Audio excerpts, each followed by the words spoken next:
Hello, good morning everybody. आज एक छोटा सा टॉपिक है प्रेपोजिशन का, जिसका एक बहुत छोटा और बहुत इजी कॉन्सेप्ट है। यानी ये चार प्रेपोजिशन देखिए आप, on, over, above and upon. चारों का मतलब ऊपर होता है। स्टूडेंट यहाँ कंफ्यूजन में आ जाता है कि ऑन भी ऊपर, ओवर भी ऊपर, अबव भी ऊपर और अपॉन भी ऊपर, तो फिर इसका प्रयोग करें कहाँ करें। और दो इधर देखिए मैंने लिखे हैं, अंडर एंड बिलो।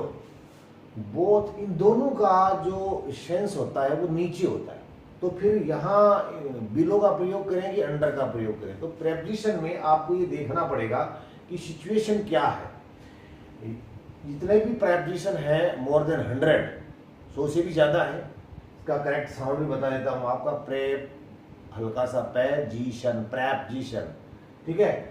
इन चारों का जो कॉन्सेप्ट ऊपर का है, कहाँ कहाँ आपको प्रयोग करना है, इतने आसान तरीके से बताऊंगा कि छोटे से बच्चे को भी समझ में आ जाएगा।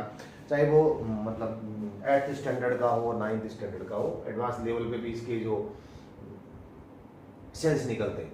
अब ऑन का प्रयोग कहाँ होता है, ओवर का कब होता है, अबव का कब होता है, अपॉन का कब होता है। देखिए ऑन का प्रयोग कब होगा।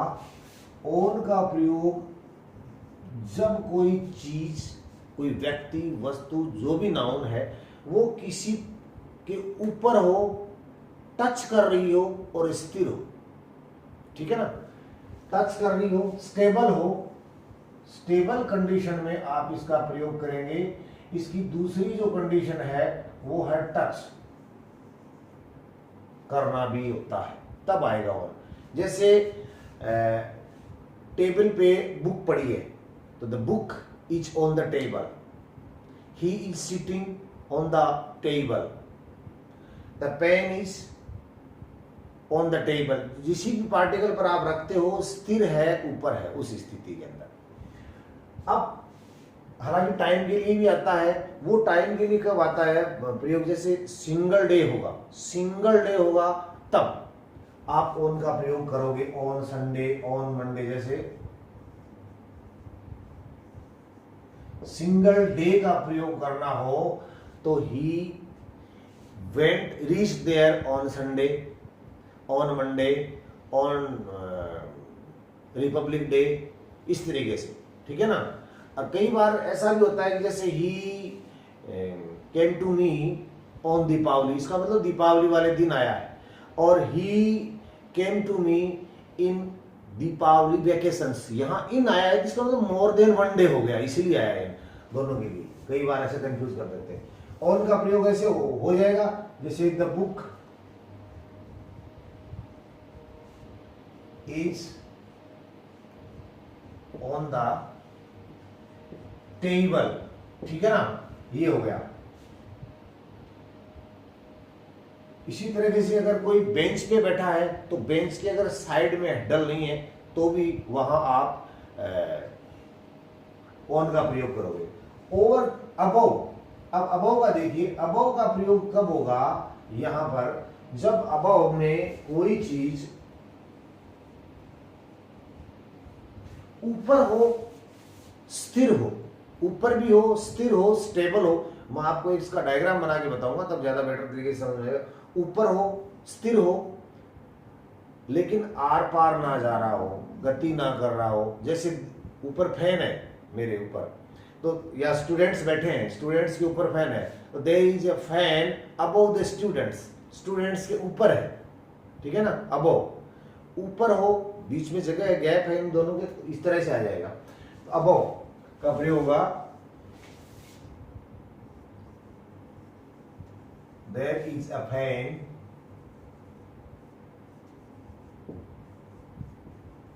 students, ठीक है।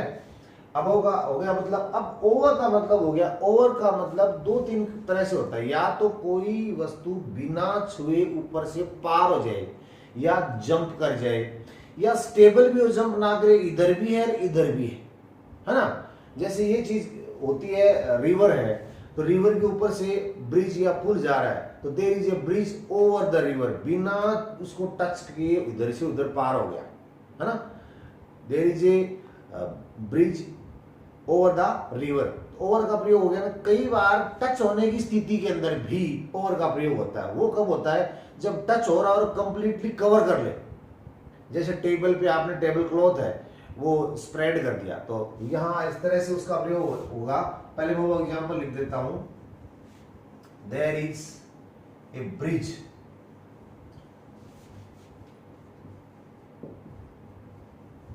बिना छुए पार हो गया इधर से उधर, ए cat jumped,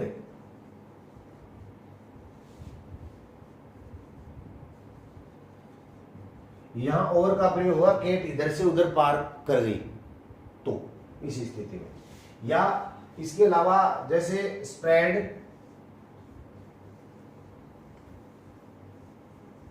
the table cloth,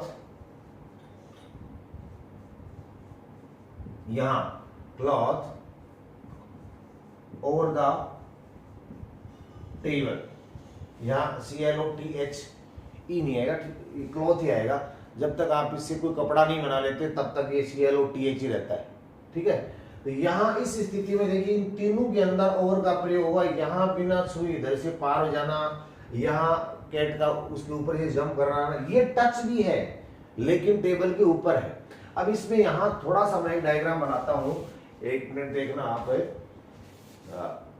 अब आप इस डायग्राम को देखिए, जैसे ये टेबल है, इस टेबल पे बुक है, तो बुक टच कर रही है, इसको एकदम टच कर रही है ना, और स्टेबल भी है, ऑन आएगा। यहां कोई आगे बैठ भी गया तो भी ऑन आएगा। अगर यहां से यहां तक कंप्लीटली पूरी तक तरह कवर ना कर ले तो ठीक है, ऑन की कंडीशन क्लियर है, ये होगा ऑन, ठीक है। अब ऊपर इसके फैन है, बनाया है मैंने, लग रहा होगा आपको फैन जैसा ही होगा, एक और बना देता हूं इस तरह। तो ये फैन है, तो ये फैन इसके ऊपर तो फैन भी है, टच नहीं कर रहा है ना, तो ये अबव कंडीशन में, ऑन में नहीं है, fan is above the table हो गया।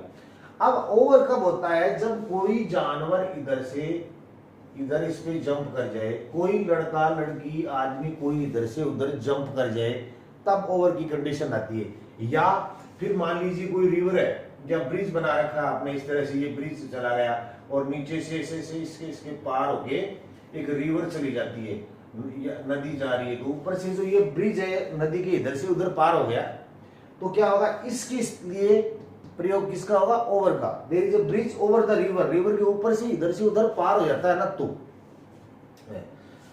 ये इस ओवर का प्रयोग है ना। अब एक ओवर का प्रयोग और होता है, मान लीजिए कि आपने एक टेबल क्लॉथ यहाँ स्प्रेड कर दिया, कंप्लीटली इसको कवर कर लिया यहाँ पे, तब यहां से यहां तक आ गया।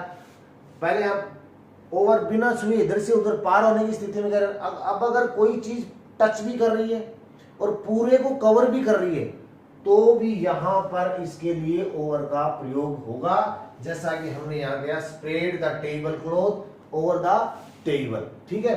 ये स्थिति हो गई, तो ये book is on the on का क्लियर हो गया, या फैन अबोव आ गया, इसमें जो ऊपर से बिना छुए पार कर जाए उसके लिए ओवर का। अब हम दो प्रेपोजिशन और लेते हैं, अंडर और बिलो। अंडर और बिलो के अंदर क्या है, दोनों का मतलब नीचे होता है, तो दोनों का मतलब नीचे होगा, तो कहां आप अंडर का प्रयोग करोगे, कहां बिलो का प्रयोग करोगे। अब इसको कॉन्सेप्ट को आपको ऐसे समझना पड़ेगा कि अंडर का मतलब होता है कंप्लीटली नीचे, उससे नीचे नहीं जा सकते आप। जैसे पेड़ के नीचे आप बैठ गए, तो इसका मतलब पेड़ के नीचे बैठे हो तो पेड़ का जो तना होता है उसके बिल्कुल जड़ पे बैठे हो, जमीन पे घूमे हो, उससे नीचे थोड़ी जा सकते हो। उस स्थिति में आपका जो प्रयोग कराना होगा, जैसे there is a dog sitting under a tree, it means उसके बिल्कुल नीचे बैठा, इससे नीचे नहीं जा सकता, ठीक है। अगर बिलो करना है तो वो होता है जस्ट थोड़ा सा नीचे, थोड़ा सा नीचे। जैसे there is a tubelight below the ceiling, below the ceiling, हम अंडर है, मैं अंडर हूं, जो भी और लोग हैं जो अंडर है, जो सामान पड़ा है बिल्कुल नीचे वो अंडर है, ठीक है। लेकिन जो ट्यूबलाइट है वो बिल्कुल सीलिंग से थोड़ी सी नीचे है, तो वो बिलो का प्रयोग है। इसके अंदर अगर यहाँ कोई मान लीजिए कैट या बिल्ली या कोई वस्तु है, तो there is a cat under the table, ठीक है ना। और बिलो क्या होगा, इसे थोड़ा सा नीचे लटका हुआ होगा, तो उसमें बिलो आप करोगे बिल्कुल नीचे।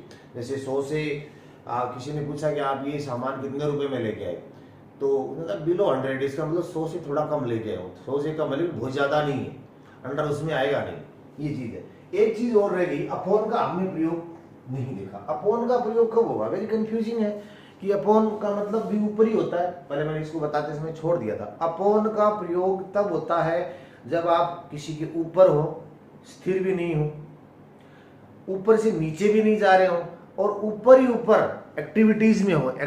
जैसे कोई आप छत पे डांस कर रहे हो, छत पे घूम रहे हो, he is walking upon the roof, upon, he is dancing upon the roof.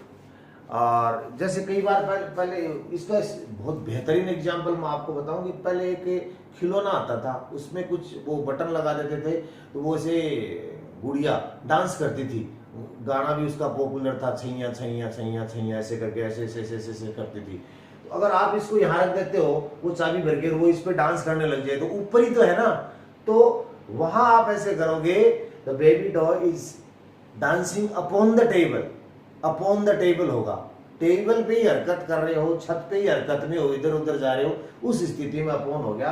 तो ऑन टच कर रहा हो, अबोव टच ना कर रहा हो, बीच में स्पेस हो, अपॉन टच भी कर रहा हो, हरकत में हो, ओवर बिना छुए पार कर जाए, और ओवर कंप्लीटली कवर कर ले उस स्थिति के अंदर, अंडर एकदम नीचे, बिलो थोड़ा सा नीचे। तो अब ये 1 2 3 4 5 6 प्रेडिक्शन है, वेरी वेरी इंपॉर्टेंट इंग्लिश में की लिहाज से, कॉन्सेप्ट के साथ बताया आपको। उम्मीद करते हैं कि आपको अच्छी तरह से समझ में आए होंगे। धन्यवाद।